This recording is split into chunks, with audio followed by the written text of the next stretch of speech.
Greetings, dear readers. We extend a warm welcome as you return to our platform.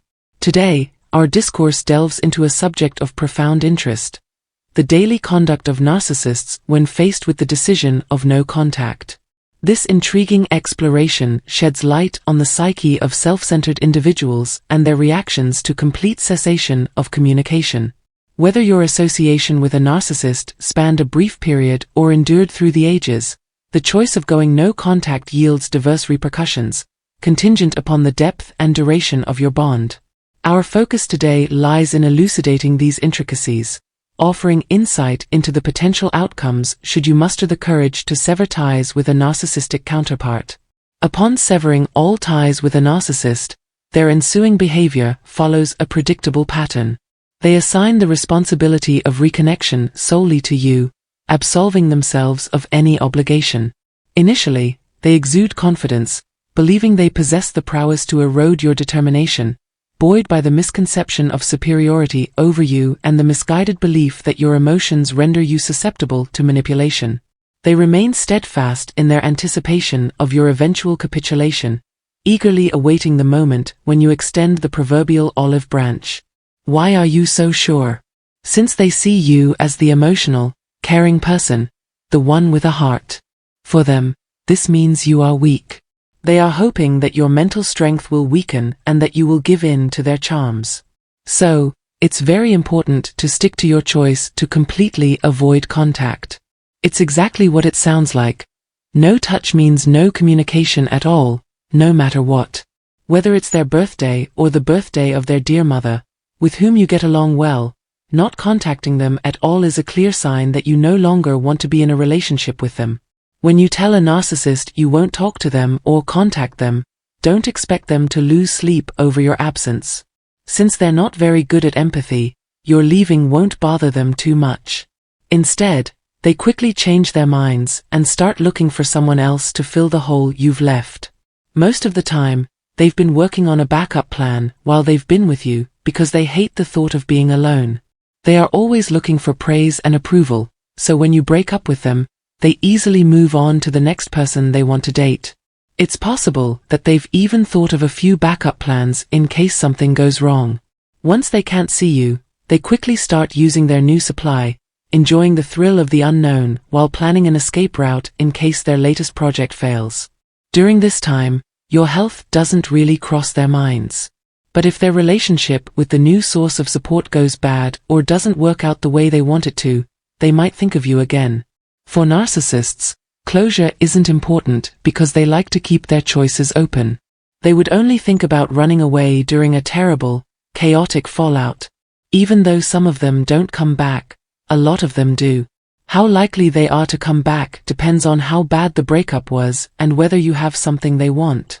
If you have something they want, like sexual intimacy, money, a successful business, a luxurious home, or anything else they desire, they may try to get back into your life by doing things like hovering to get you to return to their orbit.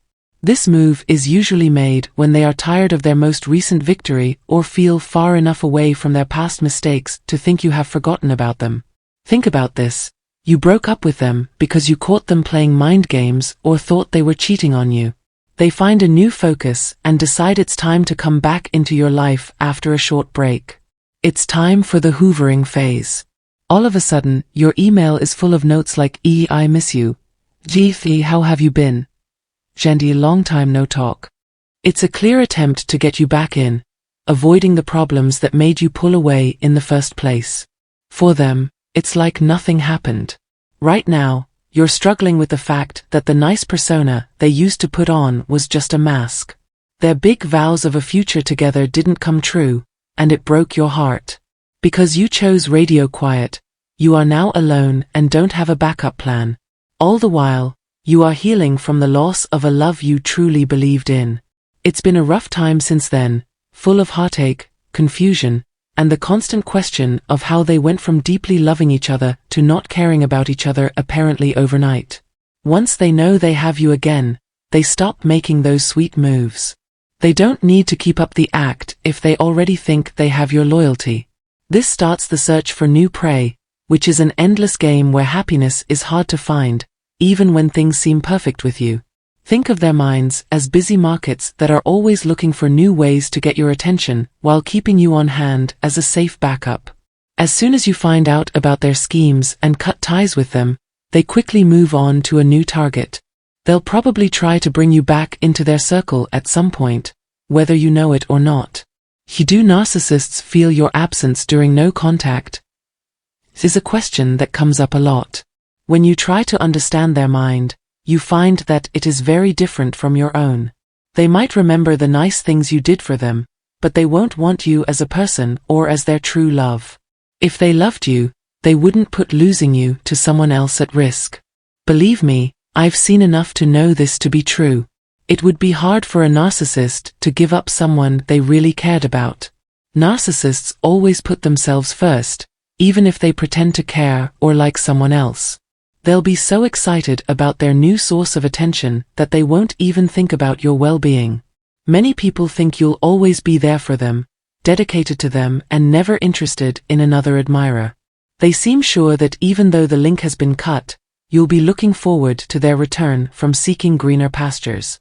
They keep telling themselves this story over and over again.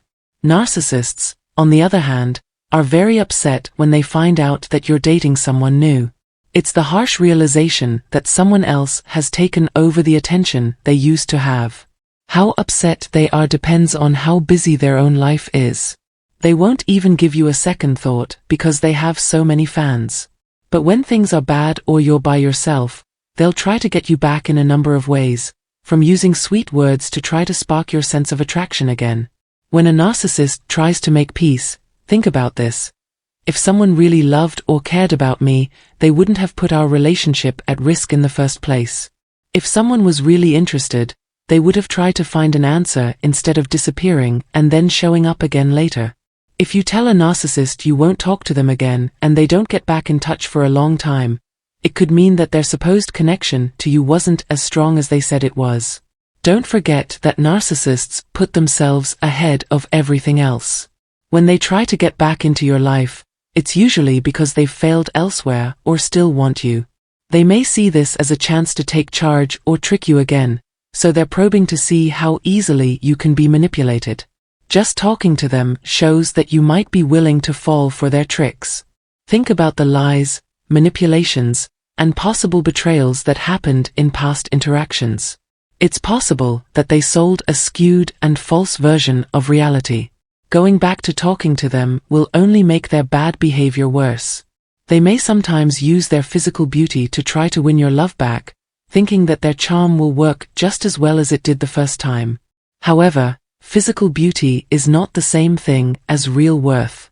It is possible for both narcissists and real people to have good looks. When they don't have any real traits, narcissists may use how they look to control other people. A lot of people give in to this temptation, moved by superficial charm and thinking about the possibility of getting back together. Keep in mind, though, that bringing a narcissist back into your life will only make the abuse happen again. Depending on how lucky you are, they might act differently for a short time, maybe a month or two. But the same problems will come up again at some point. They'll go back to ignoring you like they used to. If they are able to get you to give them another chance, they will probably keep managing you while keeping in touch with other people on the side. They will also think you are desperate or stupid for letting them back in. They'll think that you'll still be there for them even if you fight and cut ties again. Going back to a narcissist over and over again makes you look desperate, which is not a good thing.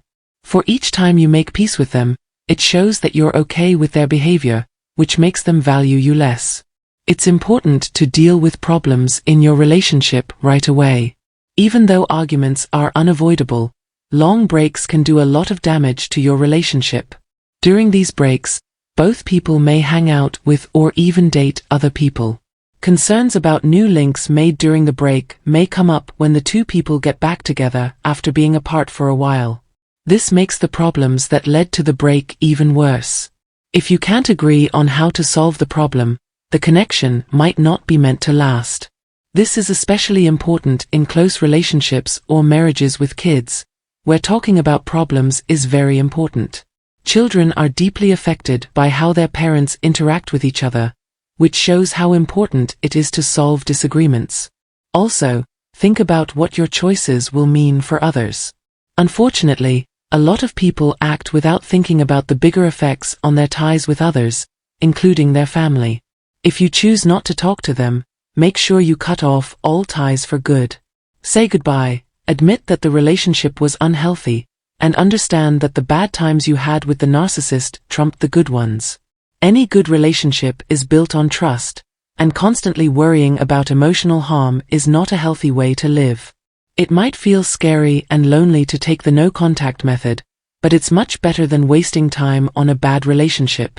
If you let a narcissist cross your limits over and over again, one of you will have to leave. Don't forget that life is too short to waste time on bad interactions. Put discernment first in your relationships and protect your time from people who aren't honest or who use gaslighting. Look for mature friends who value open conversation and working together when life gets tough. If you are using the no-contact approach with a narcissist, you might want to use the gray rock method. To do this, you have to emotionally distance yourself and stop caring about them, which makes you boring to them. Block them on all platforms and don't say anything if someone from their group contacts you. Follow the law very carefully when it comes to communication and custody deals if you are co-parenting with a narcissist. We hope that this movie has given you some useful information. If you thought it was helpful, please like, share, and subscribe to our channel for more helpful videos. Read about the free book and personalized consultation that are also offered in the description below. We really appreciate you watching, and we look forward to seeing you again in our next movie. Have a great day ahead of you.